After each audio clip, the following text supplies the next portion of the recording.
Back here on HQ Spotlight, what a turnaround for the Jacksonville Jaguars in Liam Cohen's first year. A team that won 4 games the season prior to winning the AFC South, snagging that 3 seed in the AFC in the playoffs. And although that playoff run was short-lived, I remember it very well. A Trevor Lawrence interception on the final drive for the comeback. I felt like I got my heart ripped out. Tiffany, it was devastating. I'm sorry. It's my okay. Condolences. I appreciate that. But it feels like there's unfinished business in Duval. The end of the season didn't feel like it really reflected the direction that this organization is going. But if we're looking ahead to the draft, only 2 teams in the AFC South are picking in the first round. That is the Titans, who are picking 4th, the Texans, who are picking 28th, and the Texans, despite not winning the division, going further in the playoffs. Now, the Colts do not have a first-round pick because of the Sauce Gardner trade with the Jets that happened earlier in the season. And then, of course, the Jags do not have that first-round pick because of the Travis Hunter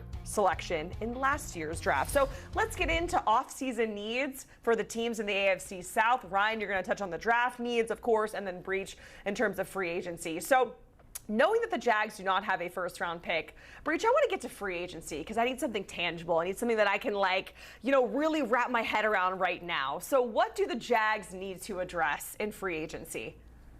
Well, I think one thing that's going to be interesting for them is the secondary. You look at their quarterback position, Jacqueline. I know that we heard Liam Cohen talk about recently. They don't know what Travis Hunter is going to look like next year in terms of where he's going to be on the field. Are they going to want to play him 2 ways? They're going to play him more at receiver, less at corner. And just because of that injury history, it was in college, and you see it happen during his rookie year, I have to think they're going to dial back the 2-way playing. It doesn't mean he won't play 2 ways.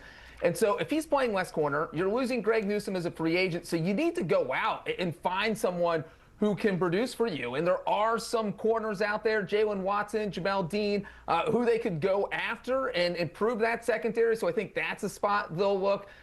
Interior defensive line will also, it's not sexy, but that's something where the Jags can use some help. We know they have Trayvon Walker. We know that they have Hines Allen. So they do have some solid pass rushers who maybe need some help in the middle. But Jacksonville is, I think, going to do most of their work on the defensive side of the ball in free agency.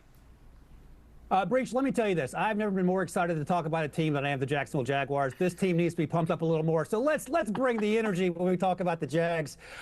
You're exactly right. I think defense is the place to start, and they don't have that first-round pick. So in the sense, you didn't have Travis Hunter for much of last year, so he is your first-round pick this time around. That's encouraging. And then in the second round, someone like Jacob Rodriguez, the linebacker out of Texas Tech, would be absolutely a fantastic fit. The mustache is a first-round mustache. He plays at a first-round level. He's not going to be the athlete of an Arvell Reese, for example, but he is plenty athletic, and he is one of the most instinctive linebackers in this draft class. He would be a day-1 starter. And to your other point, if you want to go a little further back on the defense and in the secondary, Chris Johnson out of San Diego State. We didn't spend a lot of time talking San Diego State this year, but he had a fantastic season, a really good Senior Bowl. He weighed 190 the Senior Bowl, and I mentioned that because he was a little, quote-unquote, undersized at 183 over the summer, so he's added some weight and still plays at a high level. And the only other thing I would say, Jacqueline, after talking to the mayor of Jacksonville, Pete Prisco, who talked to your guy, Trevor Lawrence, apparently we can't call him T-Law. He goes by Trevor. So do we have to do that or not? No, there was some context that was needed in that interview. Pete made him say that. I just need to put it out there. He said some people do call him T-Law. Go ahead, Ryan. No, that's it. If we're going to call okay. him T-Law, you're the vice mayor, so we're calling him T-Law. The vice mayor. I appreciate that title. I've been looking for a title for myself in Jacksonville. Also, that mustache, Ryan, is giving me like Gardner Minshew flashbacks. So I wonder if jorts are in his future as well if he does go to Jacksonville. Let's go to the Texans because this was a team who had a deeper run in the playoffs than we thought, especially when we saw them start the season 0-3. What are their biggest draft needs, Ryan? Look, Texans fans are having conversations about C.J. Stroud. I think C.J. will be okay, in part because you have to protect him. So it's going to start along the offensive, defensive lines. For the conversations here, I'll go defensive line first. They have some guys whose contracts are going to be up on that defense. We know how good Will Anderson Jr. and Daniil Hunter were as edge rushers. If someone like Caleb Banks out of your Florida Gators, out of the University of Florida there, if he's available, and he was injured for much of the season, went down to the Senior Bowl and absolutely dominated. He's 6'6", 330 pounds. DeMeco Ryans will get the most out of that young man. And when he is on, he is absolutely electric. If you want to go offensive line, I went with Emmanuel Pregnon out of Oregon, who transferred from USC. He's going to be a day one starter. He's a fantastic run blocker. He's really good in pass protection. And it doesn't matter who you put there. They have to keep CJ upright. So I think those are going to be the two primary needs in the first, second, and maybe even third rounds for the Houston Texans.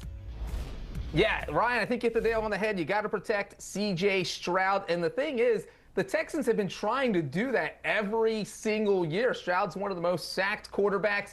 Nick Caserio last offseason said, you know what, we're going to blow everything up and start over. Because remember, this team traded Laramie Tunsil, Kenyon Green, Cam Robinson. They just got rid of all their starters and kind of started over. And that strategy didn't really work out. They have Arante Ursary, who played pretty well at the tackle spot, and so he's going to be kind of an anchor of that offensive line going forward. But that's a spot where they obviously need to get better at both free agency and the draft. Another position that I think was kind of surprise is running back, and that's because it came out of nowhere last year that Joe Mixon's foot isn't working. We still don't know what's going on there. That's been a big mystery. He didn't play all season after running for over 1,000 yards in 2024, so they had to go with the makeshift running back room of Nick Chubb and rookie Woody Marks. So I do think that the Texans will look to add there. This is a pretty solid class when it comes to running backs, whether it's someone like Breece Hall, Kenneth Walker. There's plenty to do there, but I think offensive line and running back are two spots the Texans will look. Yeah, we sound like a broken record when talking about the Texans trying to fix their O-line. That was just something we've constantly been talking about throughout the season, even beforehand. Let's make our way down the division over to the Colts, where at one point they were the 1 seed in the AFC, and it felt like Daniel Jones was about to have this sort of like Sam Darnold, Baker Mayfield sort of comeback season, right? Obviously, we know how that all ended with the injury and everything, but Breech, what do they need to address in free agency? And it feels like ownership, real aggressive, and they're all about winning. Yeah, we know that. We saw that with the Sauce Gardner trade, which I think kind of shocked everyone. The first decision they have to make is what is going to happen with Daniel Jones. He's set to be a free agent. He just tore his Achilles, so you kind of have to decide, are you going to sign him to a long-term deal, or are you going to hit him with a franchise tag that's going to cost you $47 million, a little bit over that? So that's a huge decision, and it's kind of going to impact every other decision you make in free agency. And obviously the Colts will have the next couple weeks to decide if they want to hit him with the franchise tag. But outside of Daniel Jones, the offense is pretty solid. Obviously got to decide what to do with Alec Pierce. So I think in free agency, they really need to focus on defense. And we're talking every level of defense. Linebacker, they need some pass rushing help. They need quarterback. So a little bit of everything. And I think one interesting signing would be Trey Hendrickson. He might get tagged in Cincinnati, so maybe he's not available. But if he doesn't get tagged, we saw what Lou Anarumo did as the Colts' first-year defensive coordinator. Well, he was Trey Hendrickson's defensive coordinator in Cincinnati. And if you're the Colts looking to make a home run signing, that would be one, and that's someone who would instantly improve that Indianapolis defense. Breach, the most Bengals thing ever would be to franchise tag Trey Hendrickson. So let's hope it doesn't happen. I'm going to follow up what you're saying, though. I think defense is the way to go. They don't have that first-round pick. They don't pick till 47. Two players that I'll mention, A.J. Halsey, the safety out of LSU, plays deep half, and he is really aggressive coming downhill. He would make a ton of sense. Nick Cross's contract's going to be up. And then Kyle Lewis out of Pitt. If you like Nick Manwari, that is what Kyle Lewis is going to bring to the field. He's about 6'2", 220, plays that tweener role, and he will absolutely blow up anything within his vicinity. He feels like a guy that Nick Anarumo would love to have running around with his hair on fire in that secondary. All right, finally, we have the Titans. The Robert Saleh era is underway. Ryan, they have their quarterback, but they need a whole lot of other things. Yeah, absolutely. So two directions you can go at for. Edge rush, David Bailey would make a ton of sense out of Texas Tech. Or let's get spicy, get your quarterback Cam Ward some help in the form of Cornell Tate, who's my wide receiver one. Big, strong, fast, deep threat out of Ohio State. Had a fantastic season in his final year in Columbus. Yeah, and if you're the Titans, they're going to have likely the most salary cap space heading into free agency. They have a lot of needs. Ryan mentioned edge rush. You could do receiver, you could do quarterback, you could do offensive line, but they're going to have the money to pull that off. Robert Saleh, their new head coach, is a defensive guy, so I think he's going to want some game records on that side of the ball. specifically pass rushers to pair with T'Vondre Sweat and Jeffrey Simmons. So I wouldn't be surprised. Maybe Trey Hendrickson, maybe Khalil Mack, maybe Hassan Reddick. But I do think they'll go for some pass rushers.